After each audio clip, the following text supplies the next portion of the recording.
Fala galerinha do xadrez, tudo beleza? Pessoal, em março agora de 2020 teremos o torneio de candidatos, o torneio mais importante aí de xadrez que vai definir quem vai brigar pelo título contra Magnus Carlsen no final aí do segundo semestre de 2020, valendo o título mundial, tá bom, de xadrez.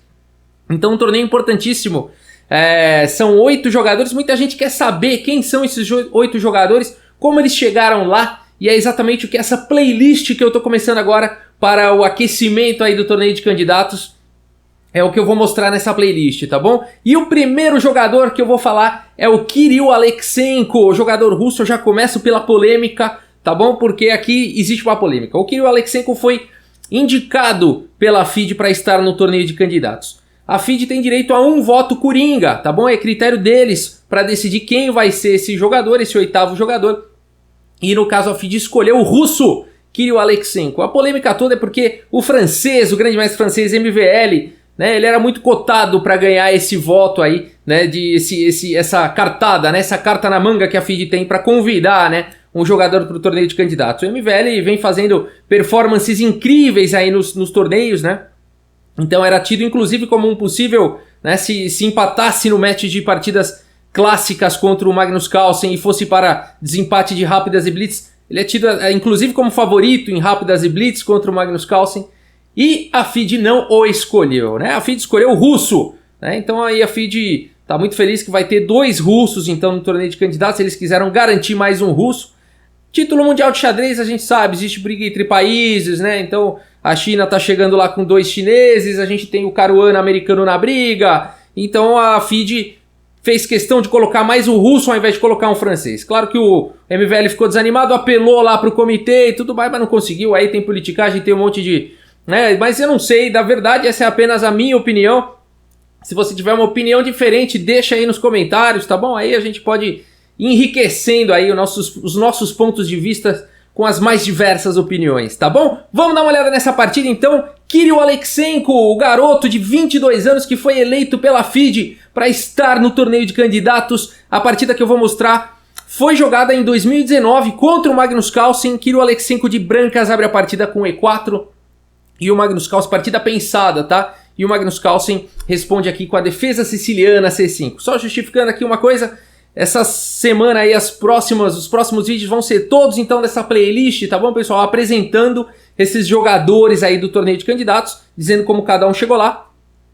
E serão sempre partidas contra o Magnus Carlsen, tá? Pra gente podendo ver como que esses jogadores desempenham contra o Magnus Carlsen. Pra vocês saberem, o Kirill Aleksenko só jogou uma vez uma partida pensada contra o Magnus Carlsen, e é essa que a gente tá vendo agora, tá bom? Magnus Carlsen faz a defesa siciliana C5, cavalo em F3 pelo Kirill Aleksenko, D6, temos D4 abrindo a siciliana, C por D4, cavalo por D4, cavalo em F6 atacando o peão central, cavalo C3 defendendo e A6, entrando aí na variante Najdorf da defesa siciliana, uma das especialidades aí do Magnus Carlsen.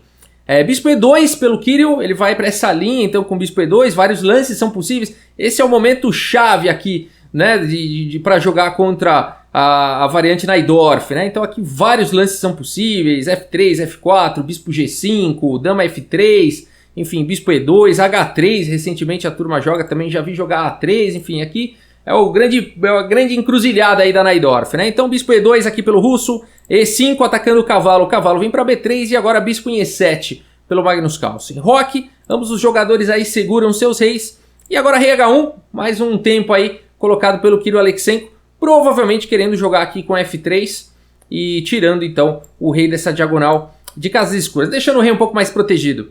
B5 pelo Magnus Carlsen, A4, imediatamente atacando o peão de B5 3 vezes, né? E esse peão não está defendido por ninguém, porque se capturar com o peão, esse peão está cravado, porque a torre está desprotegida. Portanto, o bispo B7 protegendo a torre e deixando aí o peão de B5, mas contra-atacando no peão central, né? Interessante a resposta aqui do Magnus Carlsen. O Kirill Aleksenko prefere ocupar aí a casa de D5 com o cavalo e agora B4, passando o peão, protegendo, né? E essa linha é interessante, mais uma vez, o cavalo pode capturar em B4, mas aí tá caindo em E4, bacana, né? Bom, a partida continuou com cavalo por F6, cheque. Notem que aqui ele poderia ter capturado o bispo, né? Então muitas vezes a turma que gosta mais do cavalo, do bispo, aqui nesse caso é perfeitamente jogável o cavalo por E7, mas é uma decisão mais estratégica de longo prazo, né? O Kiryu prefere capturar o cavalo e continuar com domínio sobre a casa de D5, controle aí. Cavalo por F6, bispo por F6 e agora F3, colocando uma forte proteção no peão central. Dama C7 pelo Magnus Carlsen.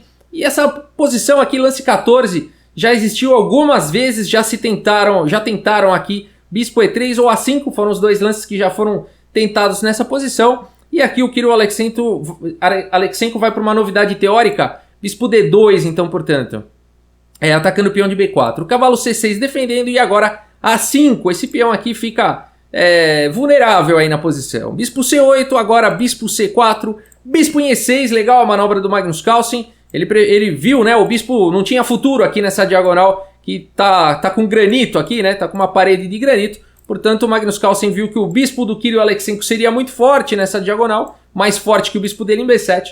Espertamente o Magnus Carlsen fez a manobra, bispo C8, bispo E6, para trocar aí os bispos, então o bispo forte aí do Kirill. Bispo por E6, F por E6 e dama E2, conectando aí as torres. Torre de F em C8, Magnus Carlsen já parte para uma pressão forte na coluna C. Torre de F em D1, legal aqui esse lance do Kirill Aleksenko, muito preciso, partindo para cima do ponto fraco, ao invés de ficar se defendendo aqui, né? Como é que eu vou defender meu peão C? Ele encontrou um alvo, esse peão fraco aqui do Magnus Carlsen, bacana. A partida seguiu com cavalo D4, agora cavalo por D4 e por D4. Existe uma forte pressão aqui em C2, no entanto B4 está caindo, D6 está fraco, então a gente vai ver algumas trocas aqui. Bispo por B4, dama por C2, dama por C2, torre por C2, bispo por D6 e torre por B2. 5 peões para cada um, bispo para cada um, 2 torres aí para cada um. A gente vai entrando no final aí da partida. O Magnus Carlsen tem uma torre na 7ª horizontal, o que é bastante perigoso. E5 pelo Aleksenko, o bispo volta então para D8. É interessante notar que esse peão não tem defesa, o peão aqui de D4. A torre não consegue defender em D2, claro, e também não consegue defender em B4 por conta do bispo. E também o bispo não pode vir para B6 por conta do peão. Interessante, né? Então o Kirill aqui não tem pressa para capturar esse peão de D4, que já está morto, só não está enterrado.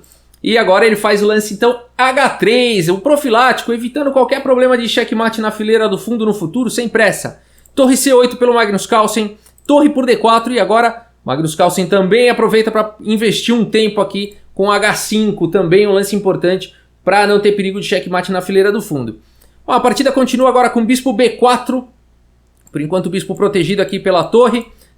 Bispo G5, aqui então é interessante notar o seguinte, né? Aqui o Kirill Aleksenko está impedindo a duplicação das torres na 7ª, porque torre por D8 capturaria o bispo com cheque, né? E depois ele poderia salvar o bispo. Interessante. Então por isso o bispo aqui em G5. Agora continuou com F4, bispo em H4.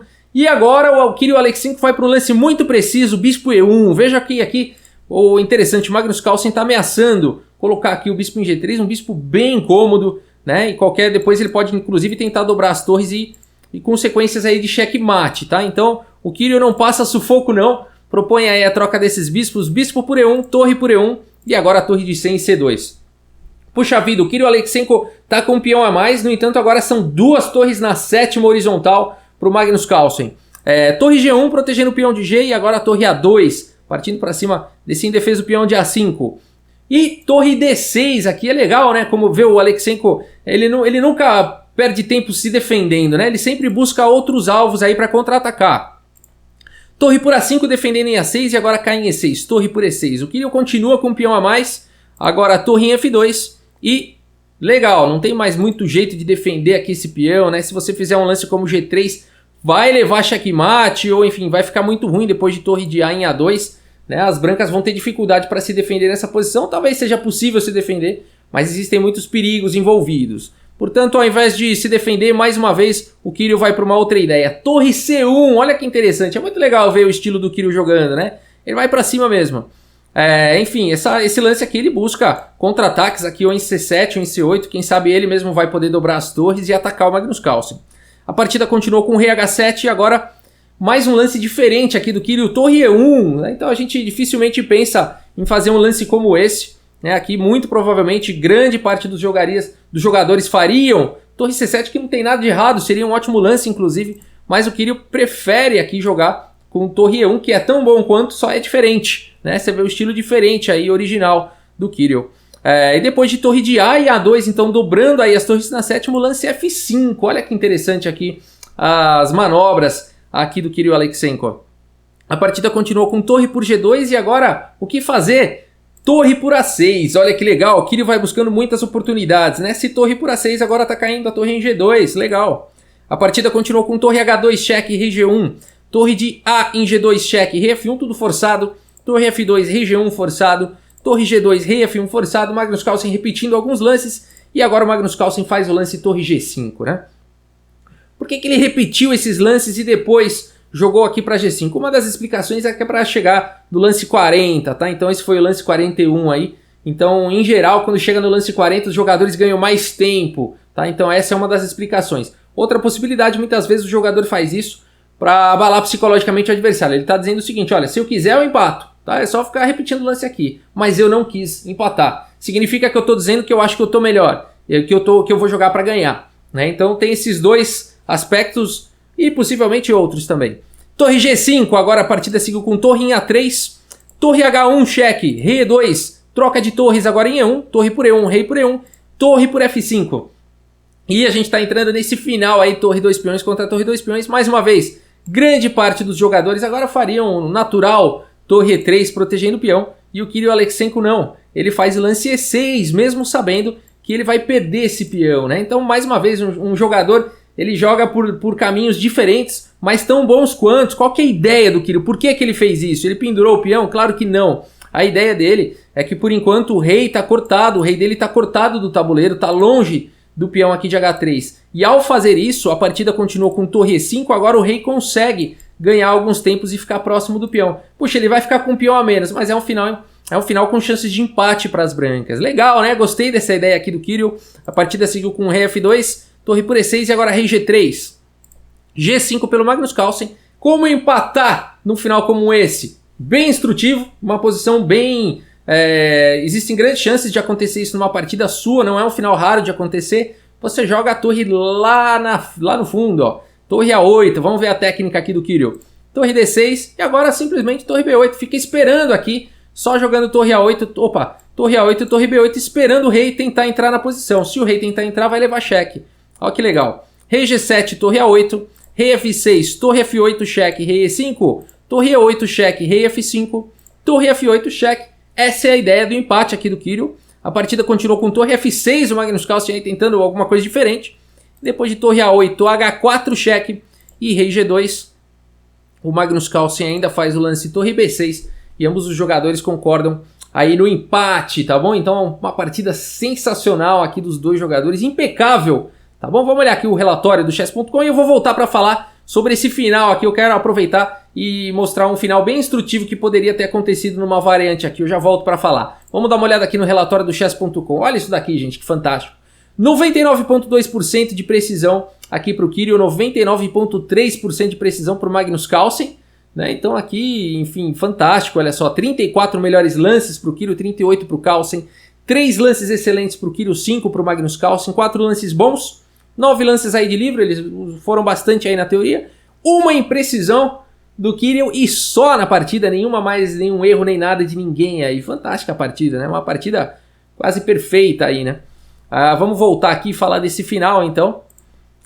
Falar do final que eu queria comentar nessa posição, onde o Magnus Carlsen joga a torre F6 e aqui o Kirill faz o lance torre A8.